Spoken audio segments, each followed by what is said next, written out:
Yo, what it do, what it do? This is Toby with O-Line Security, and we are back live on YouTube with another Cyber Thursday. I miss y'all. Hopefully, y'all missed us too. Sorry it took us so long, but we've been busy with a lot of different projects, a lot of different moving parts. Students are getting certified, students are accepting offer letters, students are getting promoted, students are accepting bonuses.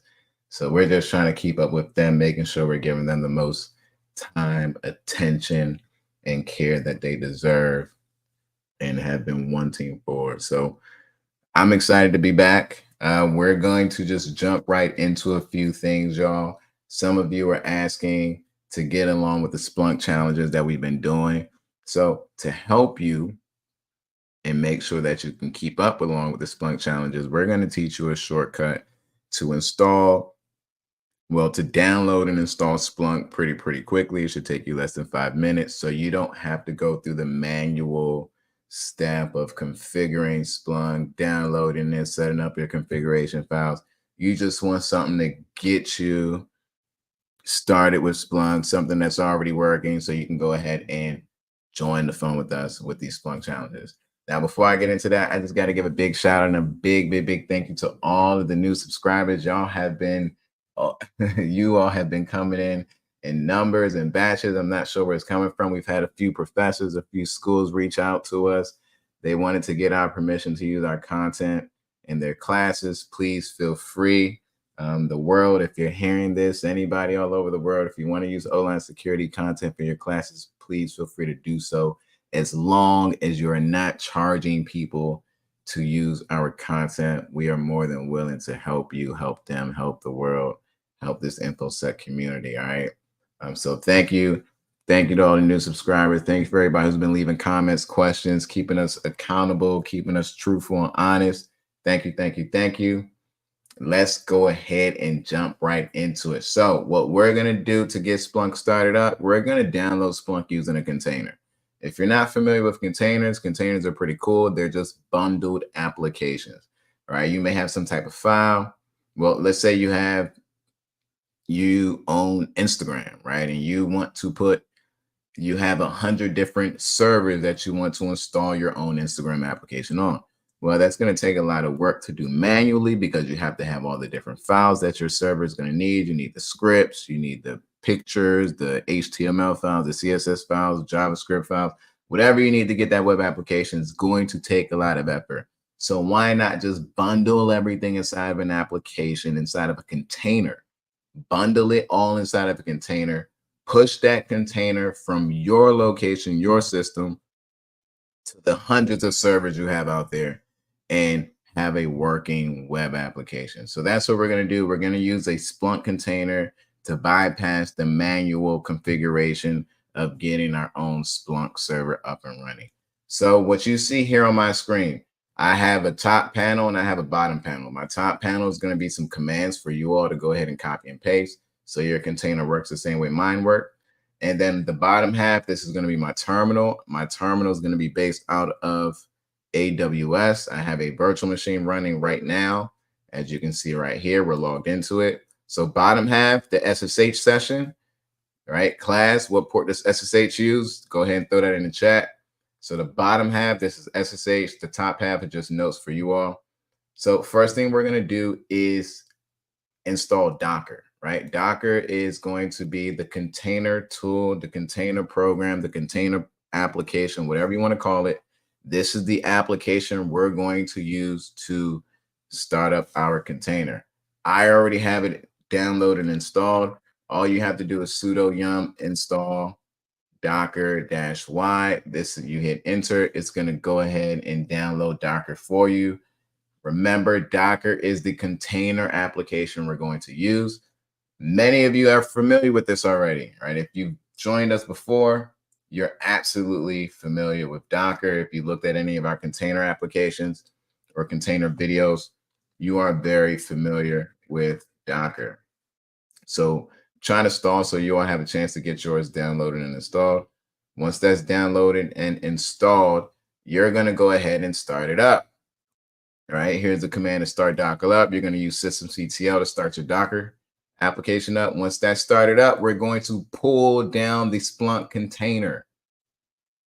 This command right here comes from a website called Docker Hub.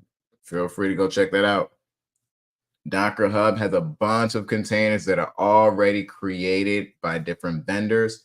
We are going to use Splunk's container that they created. They created a container for everyone in the world to go and download if they don't want to do it manually. And there's nothing wrong with that, y'all. Okay, there's nothing wrong with that. It just makes our lives easier.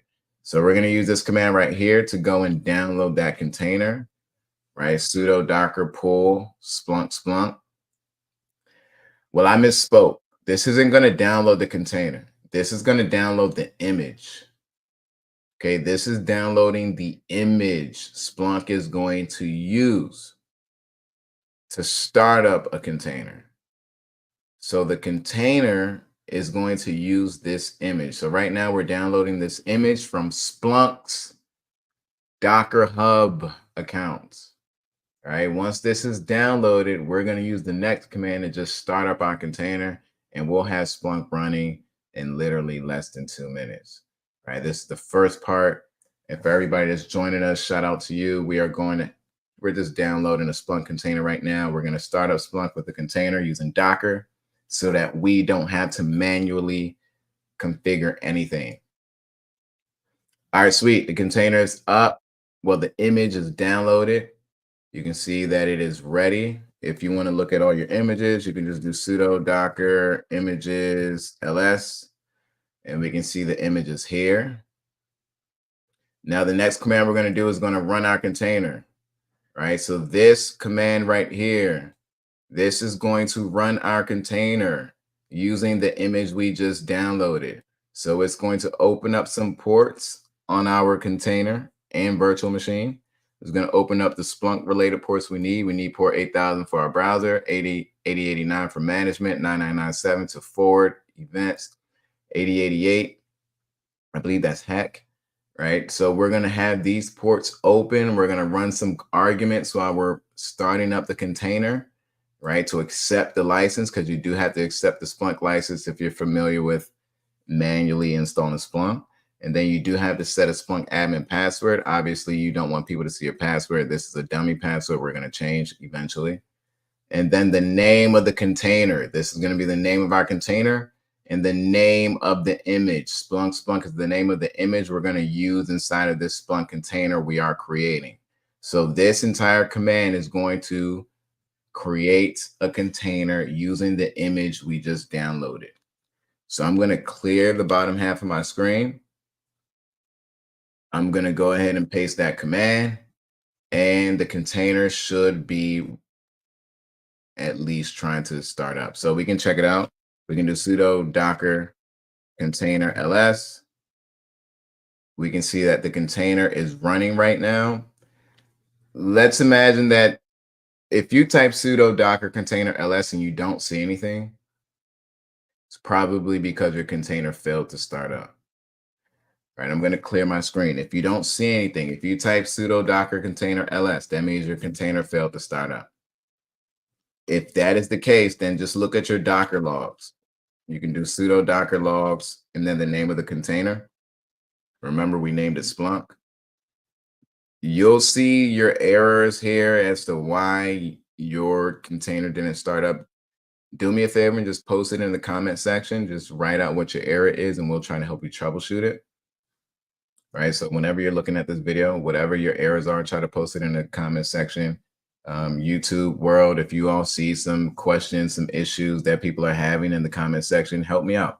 Help me help them. Let's try to answer their questions. Let's try to be friendly and encouraging and supportive, and we can try to get them with their container started. All right, so I'm going to make sure my container is still running. Yep, it is still running. If my container just for some reason crashes and fails, I won't see it here. All right, so this is still running. So what I'm going to do now is try to log into my container. All right, so I'm going to, here, let's put up another screen.